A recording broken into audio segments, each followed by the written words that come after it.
Menurut penelitian Lembaga Demografi Universitas Indonesia, ada 60 juta penduduk Indonesia menjadi perokok aktif. Dari jumlah itu, sekitar 3 juta orang merupakan pelajar. Peningkatannya sejak 2013 mencapai 20,5%.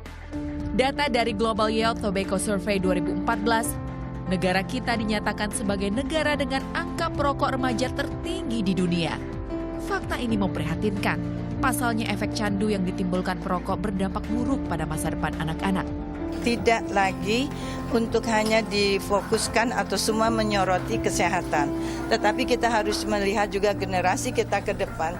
Kalau anak-anak itu dengan meningkat sebesar sampai 26% dengan merokok, kami tentu mengharapkan Kementerian Pendidikan Kebudayaan, Kementerian Pemberdayaan Perempuan sebagai seorang perempuan juga meningkat kita 2,76%, tertinggi di dunia.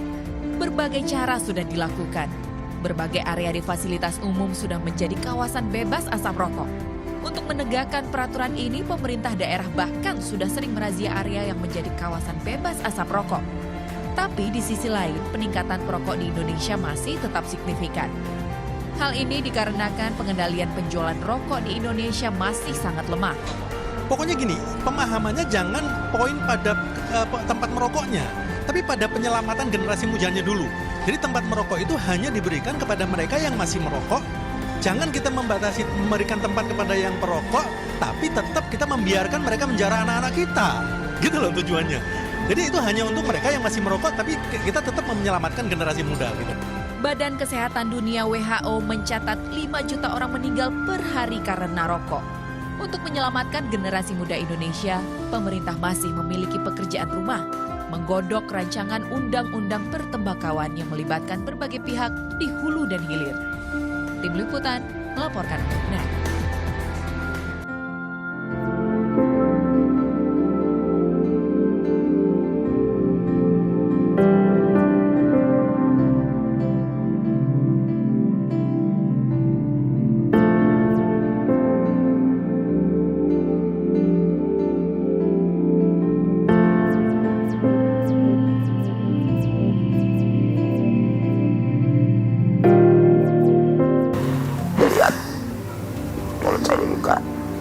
Ditarik lidahnya, kelihatan ada daging di antara pita suara. Saya sering ke DPR, terus saya sering atensi ke mana, saya terangkan semua kan. Saya terangkan, saya perlihatkan bahwa inilah komat-komat rokok.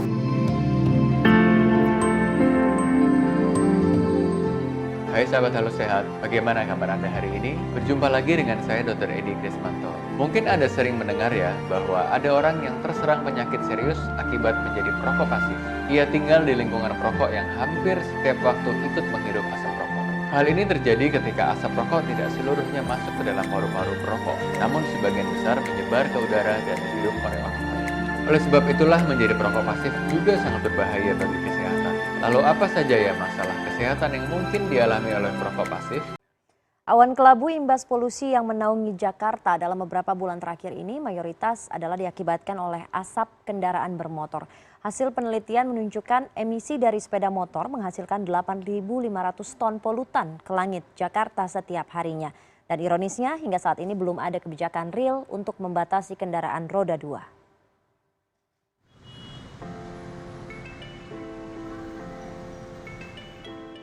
Sepeda motor menjadi alat transportasi andalan warga Jakarta dan sekitarnya, baik sebagai kendaraan pribadi maupun sebagai moda transportasi via jasa ojek daring. Ya lancar, ya nggak macet, enak. Kalau itu kan macet, kalau bisa aja ngelip. Simple, terus hemat waktu aja. Biar lebih cepet aja bang, ngurangin kemacetan juga. Kedua kebanyakan mobil soalnya bang, sama bis-bis sekarang udah banyak banget. Alasan-alasan logis itulah yang melatar belakangi tingginya populasi sepeda motor di jalanan ibu kota.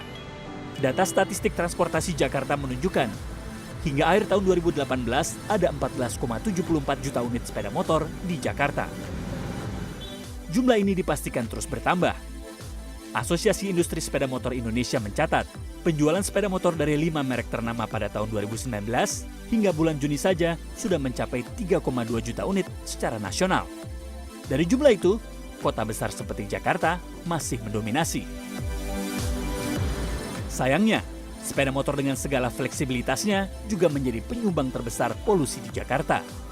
Penelitian yang dilakukan Komite Penghapusan Bensin Bertimbal tahun 2019 menyimpulkan, sepeda motor yang masuk ke Jakarta menyumbang 44,53% polutan setiap harinya. Polutan pencemaran udara di DKI Jakarta itu sebesar 19.000 ton per hari ya. Nah, dari sepeda motor sendiri itu sudah mencapai 8.533 ton per hari. Jadi itu angka yang terbesar, yaitu sekitar 44,53%. Ironisnya, sejauh ini belum ada kebijakan yang secara khusus mengatur pembatasan sepeda motor, seperti halnya sistem ganjil genap untuk kendaraan roda 4. Jadi gini, memang ada data mengatakan bahwa polusi karena populasi kendaraan roda 2 mencapai 60% ya kan. Kemungkinan akan terbesar justru dari kendaraan roda 2. Tapi gini, pemerintah juga harus realistis ya kan. Pemerintah juga punya keterbatasan dalam menyediakan angkutan umum ya kan. Oleh karena itu, kita lakukan secara bertahap ya kan. Sampai nanti angkutan umum memang benar-benar ya kan. Kalau sesuai dengan RTJ kan sampai 80% ya coverage areanya. Dan kalau itu belum tercapai, kita akan sulit. Kenapa? Karena kita tidak ingin kebijakan mengurangi aksesibilitas ya. Kebijakan lain yang diambil untuk mengurangi polusi diantaranya akan menambah 41.000 unit bus listrik hingga 2024 mendatang. Mardika Utama, Robi Bahtiar, Jakarta.